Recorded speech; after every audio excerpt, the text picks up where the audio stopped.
Here we go with the latest edition of the WTOL 11 Weather Hangout. We're so thankful that you join us each and every week. Meteorologist Diane Phillips here with meteorologist Matt Willoughby and Chief Meteorologist Chris Vickers. Guys, we had 90s the last time we were doing it, and I'm glad you made it through. You didn't melt. So it's officially summer now, right? Yeah. We've had kind of some 90s and some heat that has really kicked off the summer season. I'm thinking, I don't know, ice cream shops and pool season, and the kids that are now on summer vacation at home looking for outdoor activities to do. They're thinking the same thing. Pools, ice cream, summer, Just anything. summer fun, honestly. Yeah. Oh my gosh, it's been absolutely fantastic out. I know a lot of folks are probably hoping to give their air conditioning a little bit of a break this week. So it's a little more, I want to say cool, though this is actually how it should be.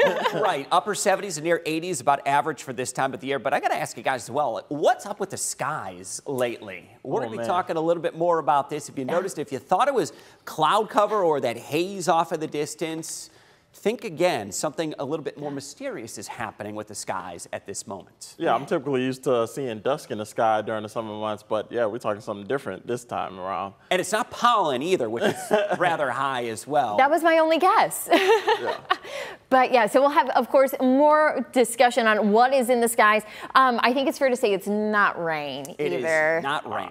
A lot of us want it though. Who's got a good rain dance that they're going to debut in one of the weather hangouts? Because we go on a little more into the month of June, which of course, well into the growing season now. Our area farm fields, the soybeans, the corn, essentially been planted, and some of them starting to sprout up. Diane, you were kind of driving back home recently, and you noticed a few of the sprouts were what, about ankle high? Yes, at best. And I was kind of surprised to see that, but I even was more surprised, I have to tell you, over the weekend, not to brag, I not only saw rain, but I felt a raindrop over the weekend. And where exactly were you to feel this? I know. Some distant country? Yes, long over. No, I was around the Devil's Lake area, and I was driving around, had my window down, and I felt something right on my arm, and I thought, did a bird bird poop on me in my car? I just wasn't expecting anything, knowing that it's just been so dry.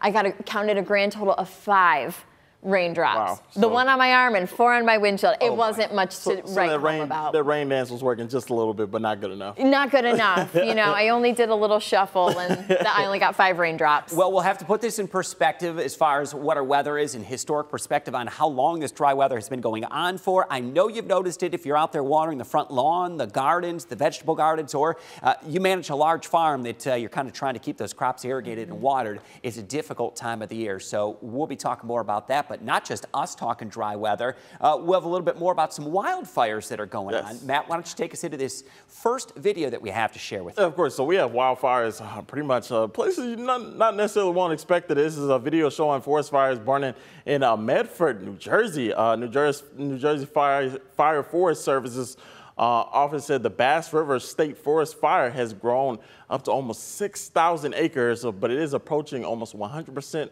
containment as of right now. And that was New Jersey. We've had some grass fires, relatively minor ones, but some of them up across northern Michigan. We've had some local grass fires. I had a large one over in Ashtabula County, that east of Cleveland. Just kind of goes to show it's the time of the year with an elevated fire risk and elevated fire danger. Wow. Certainly don't hope to see anything like that anytime soon. Diane, next up, a little bit of a tornado, not here. Yeah, of course with tornadoes there's rain, but none here. But a possible tornado was reported east of Fort Stockton, Texas. On Friday, the National Weather Service, they issued of course, a warning for that. So you're going to find that warning there in the Texas area because it moved through, of course, those storms. Thankfully, it looks like it is in an unpopulated area, but of course, a sight to see if you're driving down the road. That's exactly how you want to view a tornado, right? Yes. Far away. Distance, far away, and over the open field. Yes. All right, speaking of smoky skies, wildfire smoke hanging in the upper atmosphere of Canada and the northern portion of the United States, including our local area, has really created some fantastic sunrises and sunsets. This over Lake Michigan.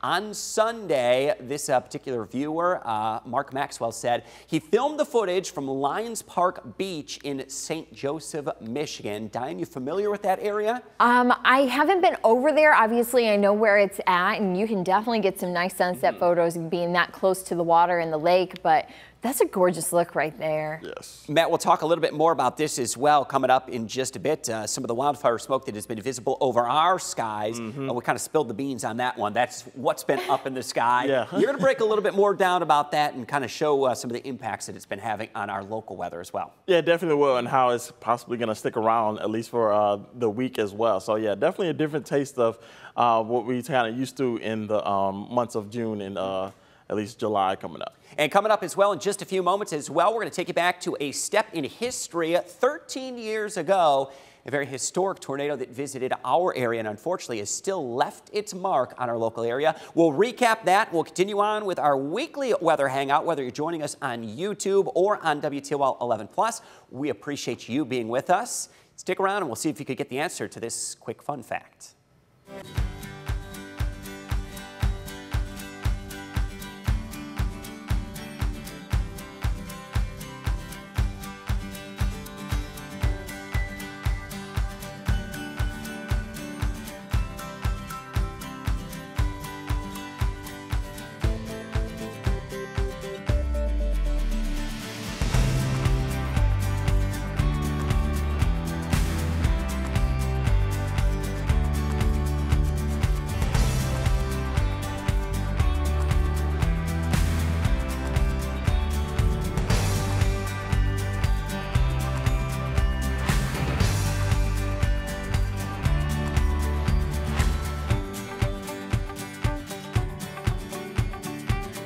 Yes, the busiest months for severe weather, May and June, and no surprise that we are just 13 years now removed from one of the most significant tornadoes to impact our area in decades. 13 years ago was the Millbury Lake Township tornado, and this week does commemorate that moment that the EF4 tornado that initially began right over Perrysburg Township wound its way through Lake Township and eventually ended up through Millbury and into eastern or western parts of Ottawa County occurred an astounding 13 years ago. And many of us vividly remember that. In fact, that morning after, as the cleanup began, it was really incredible to see the community that came together to help those that have lost so much in that tornado. This picture from the June 5th tornado of 2010, this was taken the morning after, and you can see that vehicles that were flipped over and the tree line that was essentially leveled, and some of those trees, even evidence of debarking, which is a sign of a very strong tornado. This was Main Street, Millbury, what was once a very quiet, sleepy town just east and south of the Toledo Metro, devastated by that tornado on June 5th, 2010. Another picture from another perspective, several of those vehicles that were tossed around just like toys. It was utter devastation across Main Street, Millbury. And a very interesting picture of that tornado as well, or at least the morning after, from Main Street, Millbury, that pool that had once been filled with water. After the tornado, that water had been essentially sucked out of the pool and lofted off into the distance. So incredible power of that tornado that was rated an EF4 tornado. So here's how this one actually went down. 13 years ago, it was the night of June 5th, 2010, right around 11:20 p.m. So this was well after dark. That tornado touched down just north of I-80 over toward Oregon Road. It wound itself right along over through Moline, crossing 795, very close to Lake High School, nearly destroying completely the Lake Township Police and Fire Department building, and eventually rolling right across Lake High School, damaging and destroying the middle school and the high school, tossing many of those school buses, fortunately, that were entirely empty, across the football fields and over toward I-280. The tornado did cross I-280, taking out some of those high tension wires, resulting in power outages in Millbury just around 11:30. And then eventually, at EF4 strength, that tornado wound its way through downtown Millbury, and unfortunately resulting in several fatalities on that evening. It was 13 years ago, that EF4 tornado with max winds to 175 miles per hour. And as it made its way through Millbury, the tornado had a width of about 400 yards wide. That was about 4 football fields wide. And all totaled, it was on the ground for about 15 minutes from 11:20 p.m. to 11:35 p.m., tracking about 11 miles, and resulted in 7 fatalities, making this one of the strongest and deadliest tornadoes to visit our area in decades. Many of us still to this day will never forget that night, where we were and what we were doing at that time.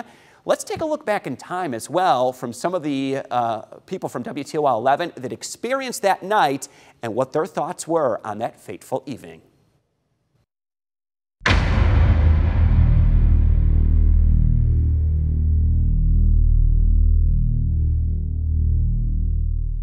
It was pretty evident early in the day that Robert and I kind of got together and talked about how the afternoon might unfold. They had been tracking it ever since it was rolling through, all the way out west. And they said that there was severe weather going on. Get in the live truck and head on out. I was actually anchoring that night as a sports anchor. I don't really know, I'm not really that worried about kind of stuff like that. It wasn't until about 10 p.m. that night that those first tornado warnings kind of started to fire across the area. As we have a line of thunderstorms headed our way. Once we got into the warning, all hell broke loose. We know that this thunderstorm has already produced a tornado. I do remember taking my kids down to the basement a couple of times. Get on the road and just start driving. We're not going to do sports tonight. So I get out to Millbury, and we were just kind of getting whatever shots we could from the parking lot at that time. All of a sudden, it just kind of got real quiet. It was really bizarre. Then it just got incredibly loud. Multiple indications of rotation in there, that vortex signature, and it is right over the Millbury area. Yeah.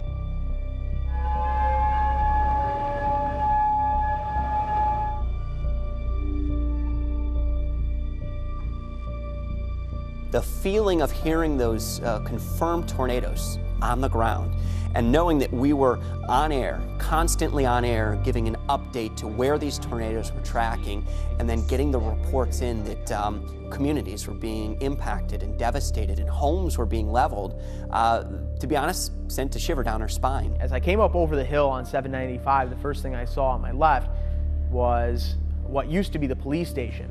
That, I think, was the moment where everything hit me. And I was like, oh my gosh, this is really bad. And that's when I got up to Lake High School and realized just how bad everything was. The first thing I noticed when I get off, right there's Lake High School, and then I double take. Their police department gone, their high school gone. These people are going to be feeling this for a long time. We started driving around, and there wasn't a road that you really could cross without there being power lines and pieces of rooftops and just all sorts of debris. When the sun came up and you actually saw the extent of the damage, it was pretty overwhelming, especially knowing that the loss of life was extremely possible. It wasn't just, okay, go to one place. It was, it was all over. It was north, south, east, and west of here. Once first light broke, I just started walking down Main Street of Millbury, and it was a total war zone. There was a lost dog just kind of looking for his family. It was just really sad. You don't really know how to prepare for it. First stop we went to, huge oak tree, had to have been 100, 150 years old, just toppled over this home. It's surreal. Being by this one farm field, and right on the other side of the farm field were all the houses along Main Street that were blown away, but yet standing by this one house where I was speaking to the couple that said the tornado had passed by their house, and they looked out the window and saw the tornado passing by, but yet their house was not scratched, but yet all their neighbors were blown away, and they were kind of left wondering, why us and not them? Why were we spared and not them? And that's the thing about the tornadoes. It wasn't until the next day that I actually arrived in downtown Millbury, and I saw what was a neighborhood the day before. And we've seen that on TV before. We see it on TV so often. When you see it in person, it's that same feeling, multiplied by about 100. You just, when it's surrounding you, 360 degrees all around you, and you're in the midst of that, and you know that it's affected people that you know, and that you have friends of friends that are in that area, it really certainly hits home.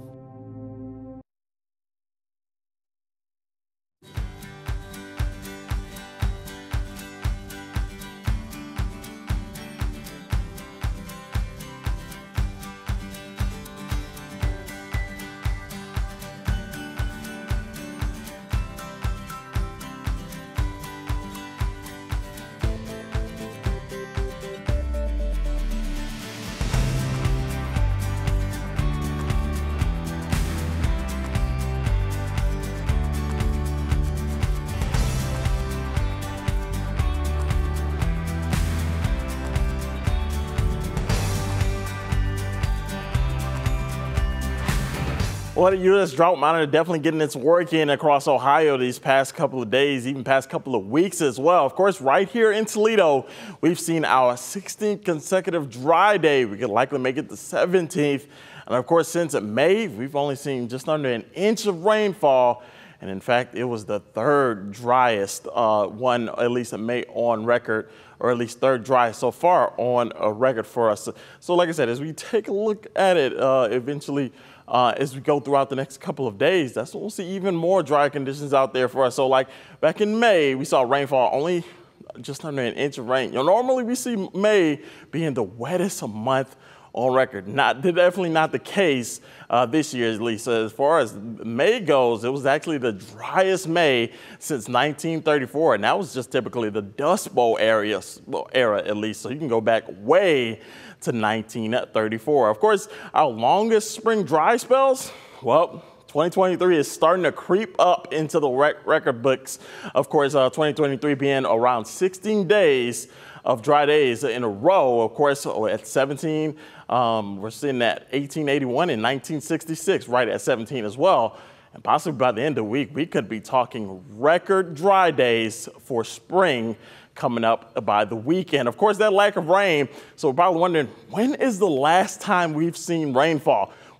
Pretty much a day back to it. It's been since May 20th. And of course, man, that has been since last month. So it's definitely been a bit of a dry spell out there. And some farmers are definitely getting concerned as we go throughout this week and even possibly next week. So as we look at it, looking at those dew points, we're still going to see a bit of some drier conditions out there. Still won't be as moist or at least humid as we go throughout the next several days. Eventually by Thursday, it's going to be just downright dry out there for your Thursday.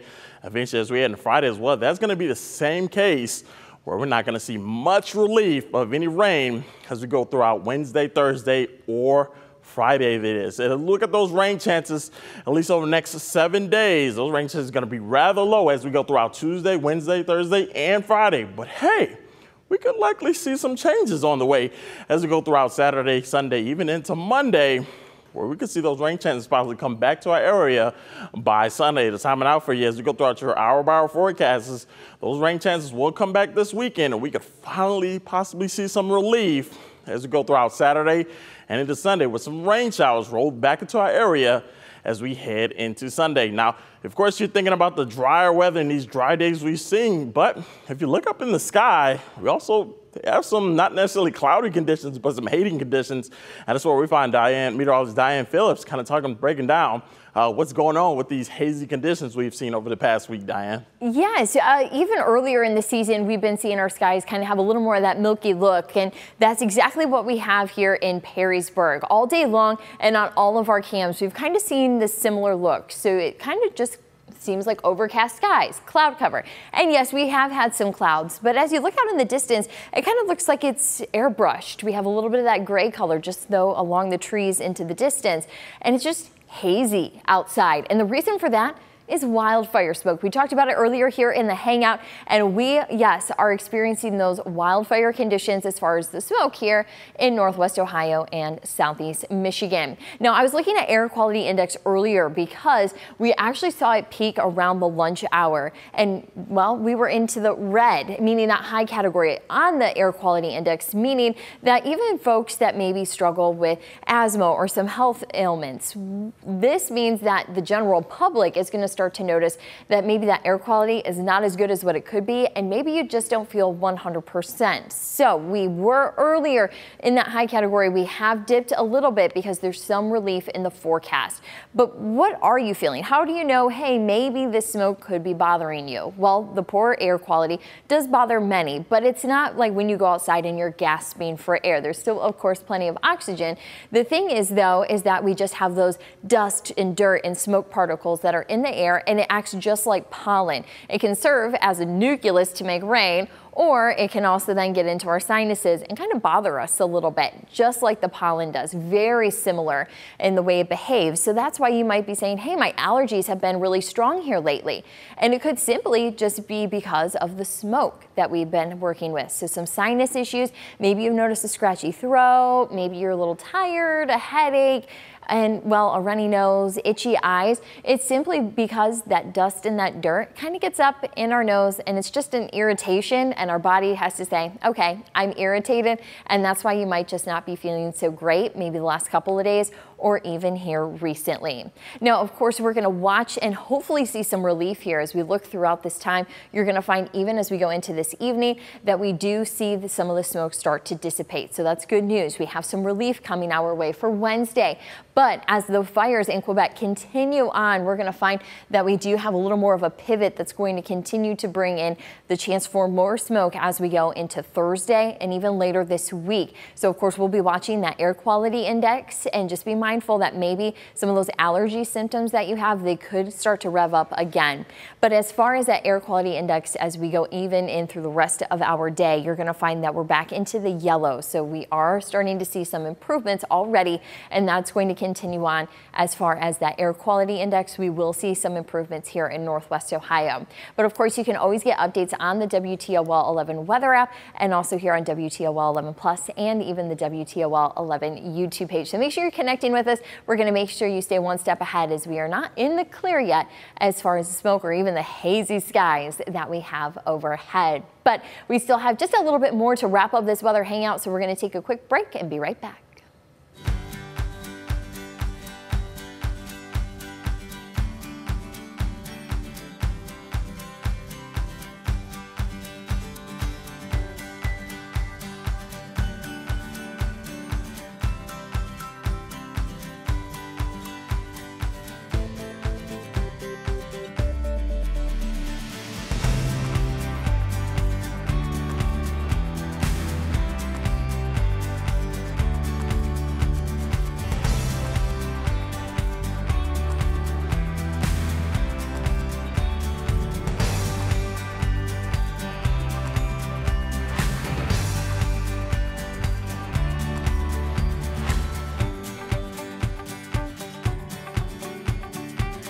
Yes, we all have our favorite. Sometimes depends on the weather as well. If I like the shade, I head out to Oak Openings and walk or hike some of the trails or head closer to the Lake Erie shore as well. Howard Marsh, a great one if you want to get the kayaks out and enjoy some outdoor time.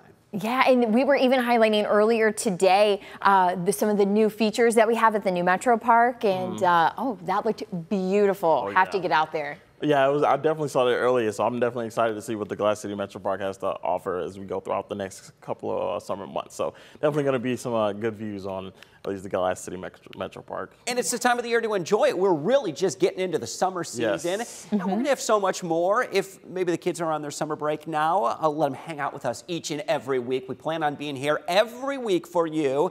Talk more about what's going on in our weather, what's filling the skies, which is interesting to note, the wildfire smoke from Canada up in Quebec, and also talking about our deepening drought and flash drought conditions. We'll keep you ahead of the game on that one, though. Thank you for joining us on this week's Weather Hangout, whether you're watching us on WTOL 11 Plus or on YouTube. We appreciate having you along each and every week. We've got meteorologist Matt Willoughby, meteorologist Diane Phillips, and I'm Chief Meteorologist Chris Vickers. We'll catch you next week.